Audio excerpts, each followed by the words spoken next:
Welcome to a perspective roundtable from the New England Journal of Medicine. I'm Debra Weinstein, Vice President for Graduate Medical Education at the Partners Healthcare System in Boston and Associate Professor of Medicine at Harvard Medical School. Over the past decade, policies regarding resident duty hours have changed substantially.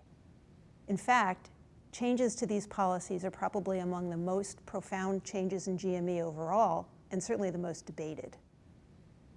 The goals of resident work hour limits aren't particularly controversial. Protecting patient safety, enhancing learning and resident well-being all make sense. But right from the start, a number of people have argued that these goals aren't actually supported by limiting duty hours and might be undermined. So the debate continues.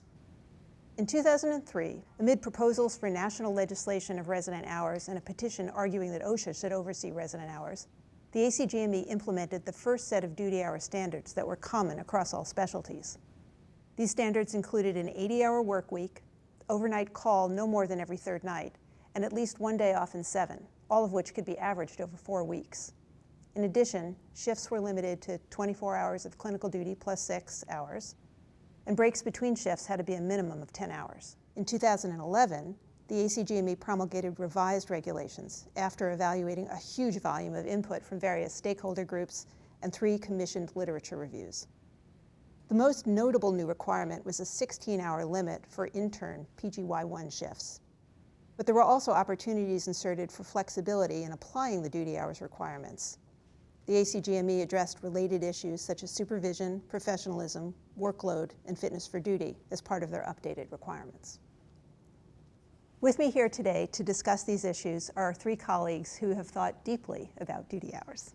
Vineet Arora is Director for GME Clinical Learning Environment and Innovation and Assistant Dean for Scholarship and Discovery at the University of Chicago. Brian Drolet is a resident in plastic surgery at Brown University and at Rhode Island Hospital. And Eileen Reynolds is the Program Director in Internal Medicine at Boston's Beth Israel Deaconess Medical Center. Thank you all for being here.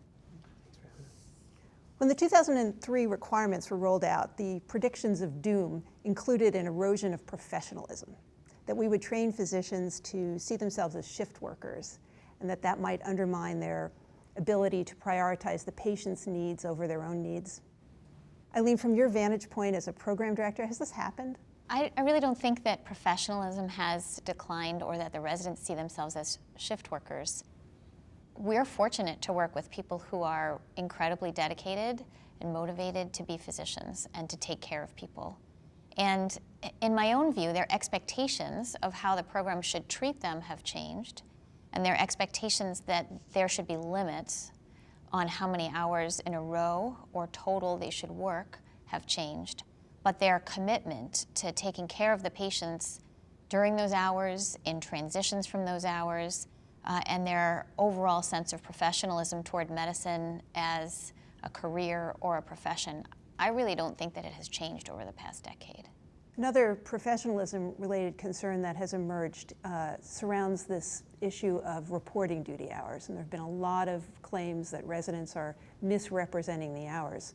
Brian, do you see that as a reality? I think there's a very difficult dilemma between taking care of patients and trying to meet the regulations that have been imposed both in 2003 and 2011. And as things get more strict, it becomes more difficult to meet the patient care needs, particularly if you think about being a first-year resident and being restricted to 16-hour shifts.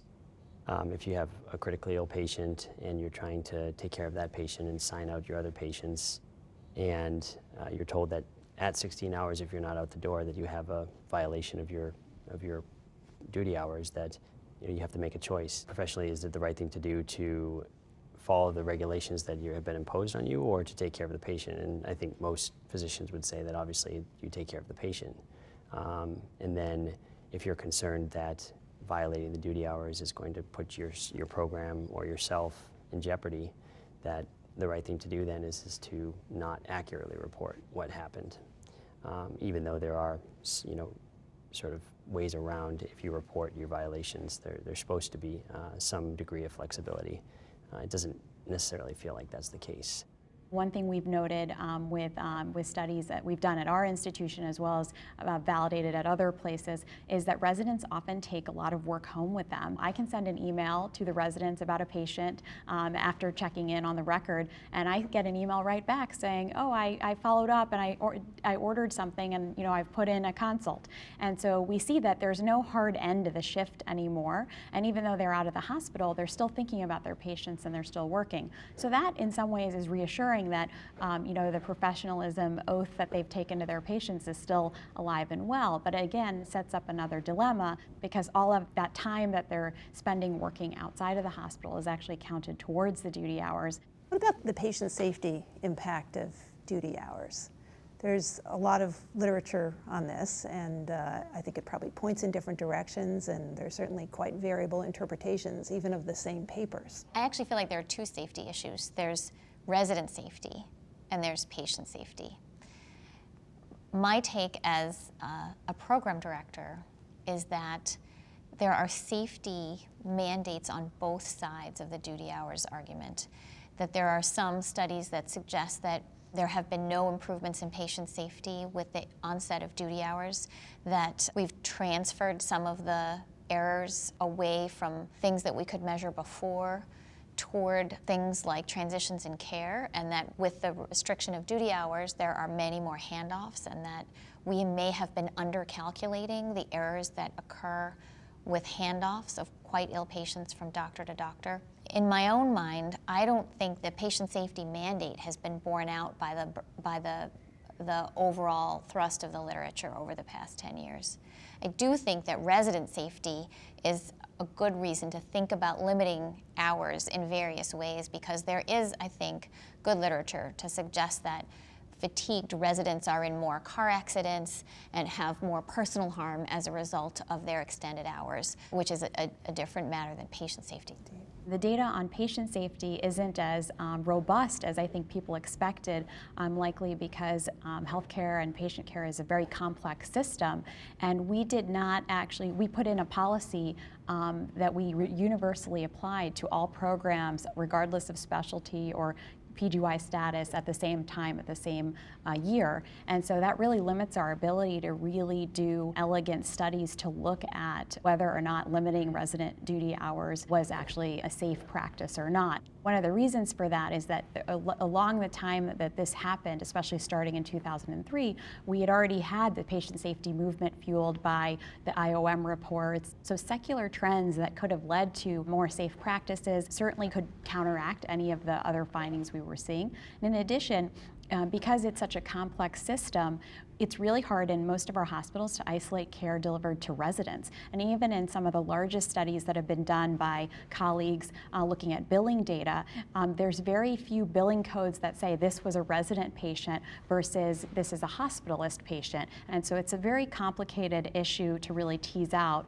There's the assumption that the residents are primarily responsible for the patients, when ultimately the fact of the matter is it's always an attending who's responsible for the patients. And I can't say from experience at what point that changed. Certainly when you look at the Libby Zion case, which is supposedly the sentinel event in all of this, there were 2 residents there that were essentially unsupervised. But since I've been a resident, the practice is always that while you have some degree of graduated responsibility and autonomy, you're never acting solely in autonomous fashion, or you should not be. And if you are, then that's part of what the common program requirements have involved. Not only are focus on duty hours, but they focus on supervision.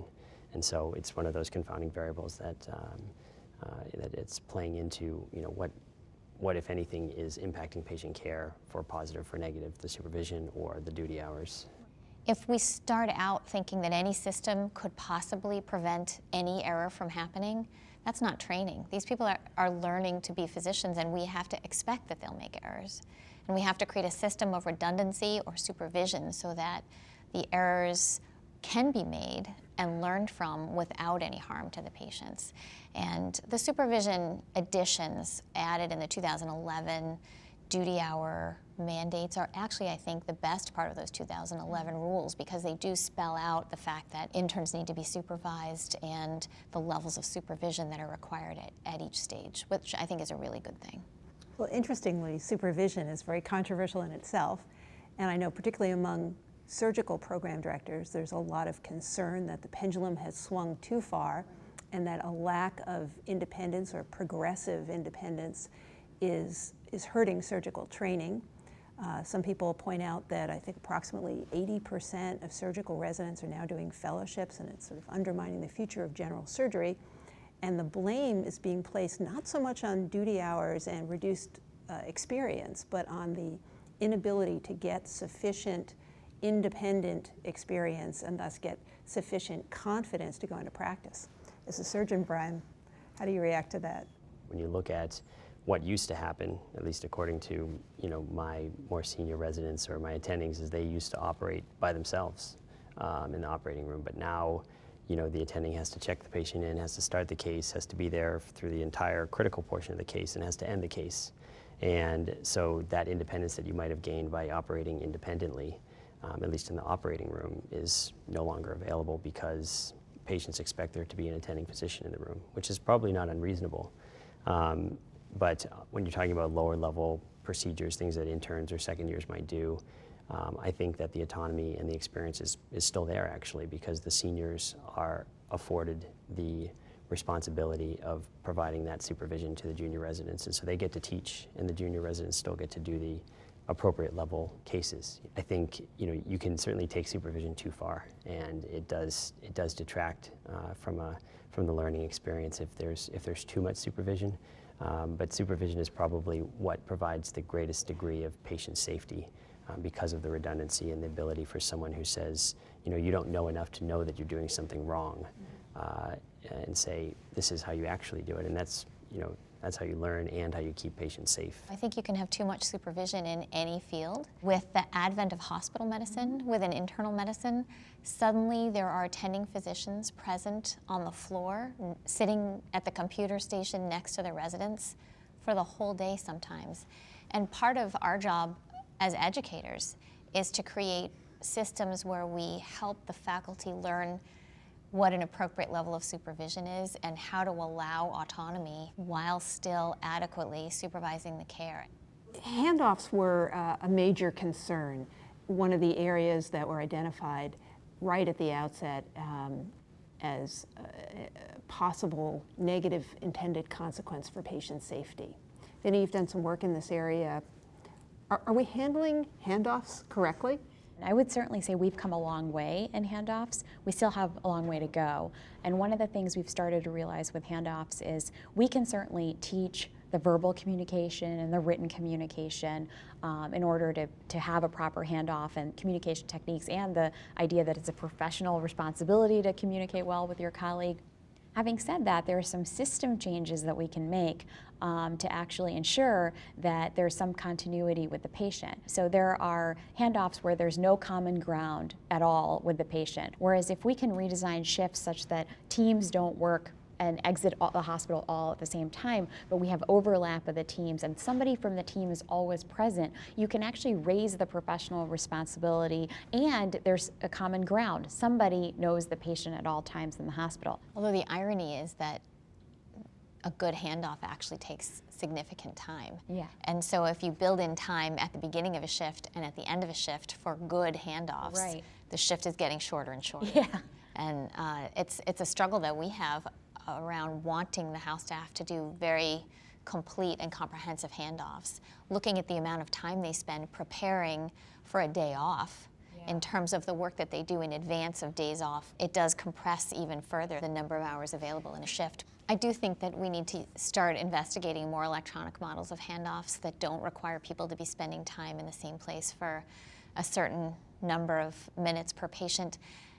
Although we're comfortable with that, culturally and educationally, we have a new system with our emergency department where we have constructed a handoff tool that requires that the emergency department puts very specific information into a sign out. And when a patient is ready to come up to the floor, the resident gets a page, and there is a very concrete sign out filled out on the dashboard explaining what's wrong with the patient, why they're being admitted, vital signs have to be taken within 30 minutes. The residents were not excited about this method of handoffs. They wanted very much to be able to ask questions and push back, and it turns out that the quality of the sign-outs improved because every field had to be filled out. And they had to get vital signs within 30 minutes, and so there were fewer patients crashing when they got to the floor. And it's been a culture shift, but in that particular handoff, emergency room to medicine floor, the electronic tool has maybe been better than a verbal tool. Let's think about the cost implications. That was a big concern back in 2003. It remains a big concern. Eileen, how is your institution addressing these cost pressures with respect to duty hour limits? I'm lucky to work in an institution that takes this really seriously, and we were actually relatively compliant already in 2003, and the changes for us in 2011 were not extraordinary. So for us, the cost associated with the most recent changes has not been substantial. We did start a hospital medicine service after 2003, where we have a large medical center and we have a geographically isolated area where general medicine patients are admitted, and the hospitalists cover those patients without house staff. That was done undoubtedly directly because of the 2003 limits, but also I think has allowed us to offer really more innovative and novel programming for our residents. That service, I don't know what the current budget is, but when we had that service proposed back probably in 2004, it was already going to be sort of a $5 million opportunity for the medical center to provide non-house staff coverage for doctors. And each and every time that we're asked as program directors to comply with additional duty hours mandates, there's an administrative burden to make the schedules that work and to create a system for monitoring and supervising this, as you know well, this system to make sure that we're compliant. There's an educational cost to make sure that everybody knows and understands what they should be doing when and how they should report and what to do if something's not working well. And then there's the additional cost of the human beings to cover the patients. If I would say that somebody from industrial engineering or human factors was taking a look carefully at our system of what our first-year residents do in their training to become doctors and actually rated is what they're doing necessary to their growth potential as a physician, we'd find areas that we could actually take out of their shift. And there have been places that have tried doing this, actually many in surgery, where they've tried hiring even people like college students, pre-meds, or high school students to actually offload clerical work to these other labor pool and expose them a little bit to the medical career and leave and preserve the residents for the higher level work that they need that actually is instrumental to their growth. It begs the question that's raised periodically about whether the duration of training is going to have to increase, at least in some specialties, as a response to duty hour limits. If you take a 5-year residency and make it a 6-year residency, when you're already talking about a 20% cut in direct GME funding, or even greater in indirect GME funding, who's going to pay for, an institution that's already 200 residents over the cap that now is going to have to train each one of their residents an extra year? I think the hope is that with the next accreditation system and looking at residents in terms of competencies rather than years may change that, but it doesn't answer the question of what do you do with the resident who has not reached the competency at year 5, year 6, year 7, but 10 years from now, what is going to be the impact if a surgeon 15 years ago did 1,500 cases by the time they graduated, and now they're doing 1,200 cases? Is that going to be an impact, for their future practice and their ability?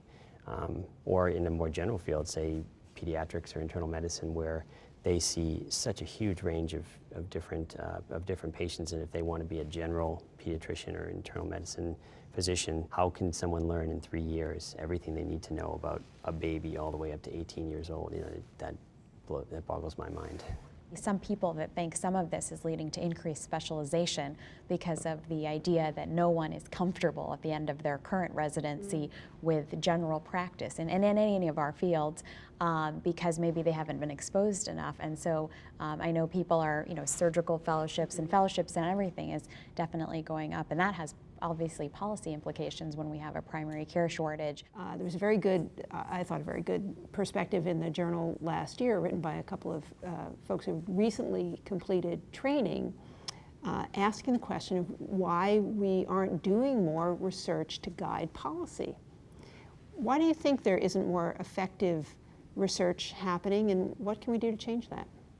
Well, one challenge to doing research on this topic, and in terms of why there hasn't been more done, particularly around residency training, is one, funding. It takes a lot of dollars to do an elegant sleep study and to really get a controlled trial and to monitor it. And while some people have been successful at procuring funding, it's still challenging to run the study. And the reason for that is that it's a real life study. It's not really a controlled research setting. And then multi-institutional studies are also challenging because you can always argue, you can try to do one study here and one study there, and we have a lot of single institutional studies, but context is everything. And so, patient safety culture, leadership, how the institution's financial health is, what their approach to using residents versus hospitalists versus mid-levels is, this would all change the outcome of any study. And lastly, I think the mandate is coming first, and the mandate is coming to the institution. When the mandate comes, the first question out of somebody's mind is not, oh, how are we going to study it? The first question is, how are we going to meet this, and how are we going to make it happen? And I hope that's changing, and I know there are some efforts underway to try to do that. It's such a multifactorial issue, and so if you think about what you'd have to do in order to do an intervention with residents where you change their shift structure, you either have to get an exemption from the ACGME so that, for example, interns could work more than 16 hours so you could compare that group, or you'd have to take a group that's allowed to work more than 16 hours and cut their hours down, which then requires that somebody else works those additional hours. And in doing so, the group that's most likely to do that is going to be your attending physicians. And if you look at, nationally, there's been a shift of this responsibility from residents up to attendings. And if attendings are ultimately the ones responsible for the patients and for patient safety, what do you think is going to happen when you shift more resident time up to attendings and they begin to work more, if fatigue is really an issue? What's the future of duty hours? Are we going to head in the direction of the European Time Working Directive of 48 hours a week? Or is this pendulum going to swing back toward looser regulation? It's hard to imagine that we're going to swing to a regulated mandate for everybody. And so the question then becomes, what does duty hours 2.0 or 3.0 look like? And I think a smarter version would include certain things that we do know that are affected by fatigue, like placing an arterial line. It takes sleepy residents 4 times longer to place an arterial line. I think we would all agree that you would not want a fatigued doctor to put in an arterial line.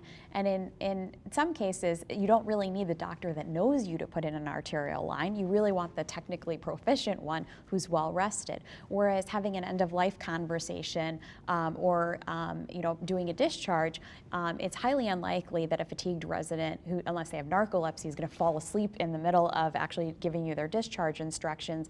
But familiarity is probably very important, and knowing the patient, and the handoff may be actually more of a vulnerability in those tasks. So I would say if we start thinking about medical work like vigilance tasks that are susceptible to fatigue, and then familiarity tasks that really could be susceptible to handoffs, we might see a pendulum that becomes more of a hybrid. We're thinking about the technical work that the residents are doing as well as the attendings. Seems to me that it's very difficult to imagine the pendulum swinging back. We recently completed a survey of about 500 patients at our institution, and the vast majority of patients said they would prefer a fresh doctor than a doctor who's worked 24 hours. And they said, about 80% said that they would want to know if their physician had worked more than 16 hours. And so the public perception remains the same. If I had my way, I'd like to see flexibility. I don't see it going less hours or less restrictions because of the ongoing public sentiment. But potentially the way around that is to provide greater flexibility in the sense that we're providing graduated levels of responsibility. The educators are supervising residents adequately so that patients feel safe even with residents that have worked longer period of time. We haven't done a good job of explaining to our patients what it is that we do. And the way this manifests is they do ask the question, why do I have to repeat my story so many times? And so that question, even though they would prefer the well-rested doctor, implies to me that that the continuity element of understanding that having that one doctor who really followed you through that critical period of your first hours of admission and testing is important. So it sounds like what you're all recommending is, in order to refine the policies so that we get positive outcomes going forward, we have to educate the public. Maybe we can do a better job of that if we have data that really speaks to this issue and doesn't just look at hours as an isolated piece of a very complicated equation.